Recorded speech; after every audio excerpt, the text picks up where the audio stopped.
Howdy neighbor, welcome back to your one-stop shop for all things grocery ARTV. I'm the produce manager in training, and today we'll be stepping back inside the magical mystery that is shopping for food while putting yourself at the extreme unrelenting mercy of the store's iPod from 2011 that's automatically programmed to find the most bland, inoffensive songs of all time. We've already covered the likes of Shawn Mendes and Rachel Platten with their own brand of white-walled misery, perfect for encouraging shoppers to leave the establishment as fast as possible. Today we go even deeper into the twisted world of these chains, uncovering 7 overplayed enemies that simply will not go away no matter how hard the general population begs for it to be true. Whether it's the grocery store, the pharmacy, the DMV, or the doctor, no one has a raging love for their music selection. It doesn't happen. But if you're one of those lucky few that have a great selection of tunes to help inspire as you wander off in search of Little Debbie and Pringles, know your privilege and don't flex too much in the comments. Decimate that like button or else the grocery store iPods will invade your home and put the next U2 album on your phone. Subscribe to make the musical demons go away. Say 10 Hail Walmarts for good luck forgetting these songs. And remember, I got this, neighbor. Grocery bag. Ooh.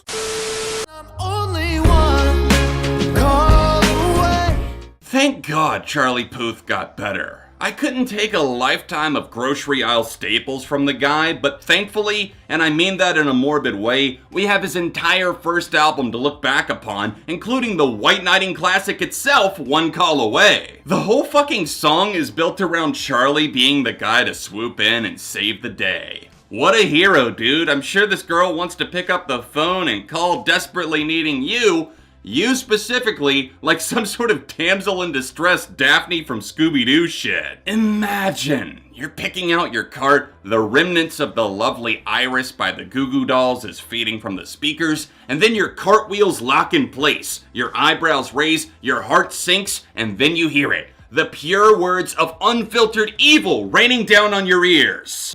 I'm only one call away. Damn it, Charlie Puth. Why does this fake hero think he can flex on Superman and live to tell the tale? It's 110% impossible to take Charlie seriously over this piano acoustic combo that sounds like a preset from a stock music site. It's embarrassing to look back at. Not that I loved the song in 2015, quite the opposite, but years of hearing it every time I even step near a grocery store is enough to make me seal its fate in waiting room hell forever. We built this city on rock and roll. Built this city. How do I put this politely?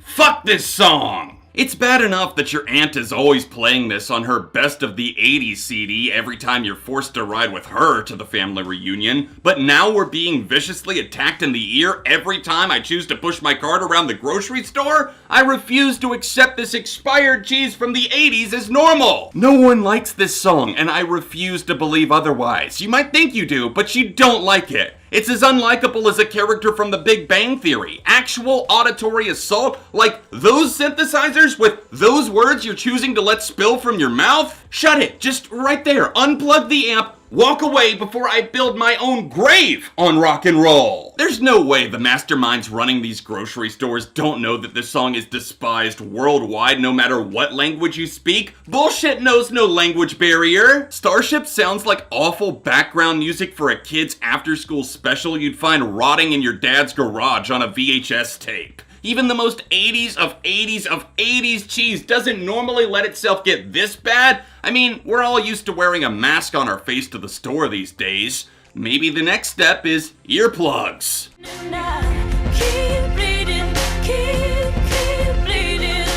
I'm 99% positive this was the song playing outside the first time I ever filled up my gas tank after getting my driver's license. That just really puts a damper on things, huh? Like, wow, just got my fast lane freedom and now I'm considering driving away just to avoid hearing, I keep bleeding, I keep bleeding love for the 1000th time. Leona Lewis is an English singer who scored a few massive hits across the pond after winning the X Factor UK, but the only one that's stuck in the States still hasn't left, and I don't even think it has a proper travel visa. I'm talking about Bleeding Love that came out in 2007, a bland breakup song that will not stop repeating itself. It just really feels like it's trying to cater to the crowd of people sitting at home crying with the gallon of ice cream ready to go. There is a hell, believe me, I've seen it. There is a heaven, let's keep it a secret, but there's also purgatory, and it's Bleeding Love by Leona Lewis playing on a loop while you wait in a line of people that never gets you anywhere. And that's only purgatory, people. You don't want to know what they got waiting for you in hell. So much more that I get. I just haven't met you yet. Thank you to my friend Brittany Butler, who you may know from The Voice, who kindly reminded me the first time I did this that I failed to include Haven't Met You Yet by Michael Bublé, a song whose music video quite literally takes place inside a damn grocery store. How could I forget? I'm so ashamed of myself. I spent months beating myself up over this life-altering mistake. But then I completely forgot about it and moved on with my life. Until that one fateful day as I strolled unsuspectingly down the aisle of my local Food Lion, I heard Michael's unmistakable voice belting out over the speakers. There it was, the grocery god himself right here in my hometown! All that to say, it's an okay song, not nearly as awful or as miserable as the others we've covered so far, and really, you shouldn't expect everything on the list to just be pure garbage. It just means they have generic tendencies that make the shopper feel calm as they load their cart up with kids' cuisine. Mr. Bublé has much better songs. Can we at least agree on that? I know this was probably his biggest hit, at least in terms of chart success, but he's much better than this tale of star-crossed lovers brought together by fate in the produce section. I jam his Christmas album every year. It's all love, Michael, but you knew exactly where this song was destined for as soon as you filmed the music video. But you gotta keep your head up, oh, and you can let your head down, hey. The men of top 40 music in the late 2000s, early 2010s all seem to be aiming for the exact same target. Come across as aloof as possible while mixing in a healthy bounce of pianos or acoustic guitars as you drive about having the odds stacked against you, but you're up for clearing the hurdles anyways. It doesn't matter, positive outlook. No one embodies this quality better than Andy Grammer, the man also responsible for the unrelenting nightmares still echoing in the hallways of your head, honey, I'm good and fine by me. Remember those?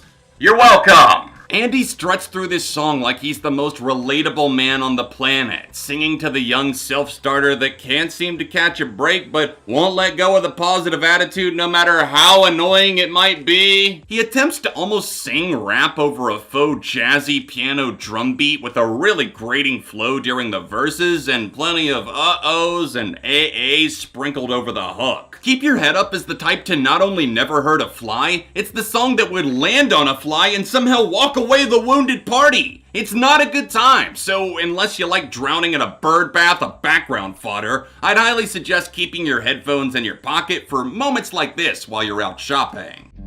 My house in Budapest, my hidden treasure chest, golden grand piano. Ruffling some feathers with this hot take, but Budapest by George Ezra is so close to driving me off of a cliff, I can't help myself, okay? You're gonna have to deal with my opinion on this one. It's been following me around like a rain cloud over my head for years now, and I don't see it going away anytime soon. 2013 was a big win for grocery store playlist programmers. I mean, the music industry gave them a fucking field day that year. Counting stars? Am I wrong? Budapest, Pompeii, Roar, Safe and Sound, The Monster? This is Walmart's wet dream. They're praying day and night for another 2013. That sweet, sweet indie pop sound that crossed right on over to the mainstream. George Ezra is definitely talented, let me just say that before the entire narrative slips away from me. He's usually pretty great, even though I haven't heard all of his songs or anything. He's usually a pretty solid artist just based on what I've heard. But Budapest is way too syrupy sweet, and speaking of syrup, I feel like I'm stuck in a river of it every time I'm tricked into listening. In a way, the earnest naivety is commendable, but it's mainly just George's voice and a quirky, smooth guitar gently nudging things along like your mom giving you a swift flick to the arm. At one point in life, I thought I liked this song, but the damage is irreversible at this point. Some songs just aren't meant to be played 10 million times in the grocery store, and this is one of those. Hey, soul sister, ain't that Mr. You've made it this far, don't tap out right when the going gets tough. And by tough, I mean Pat Monahan tossing lyrical death threats to your eardrums on possibly the single most overplayed song in retail store history, Hey Soul Sister. Ah yes, the sweet sound of ukulele reverberating down the frozen food aisle. What a time to be alive!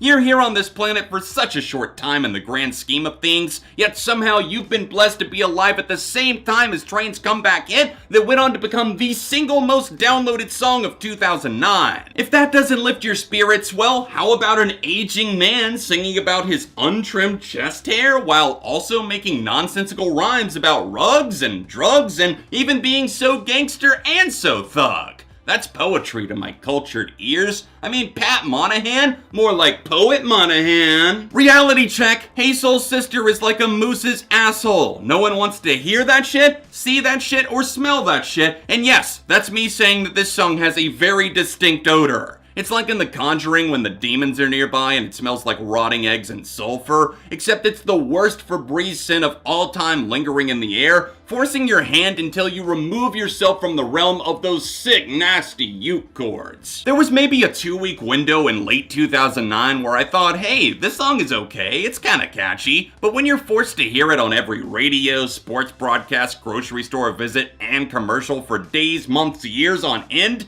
you start to pick apart every aggressively bad detail until one day you just pack your shit and walk out the door. Goodbye, Train. I'm leaving you for Jason Mraz's I'm Yours.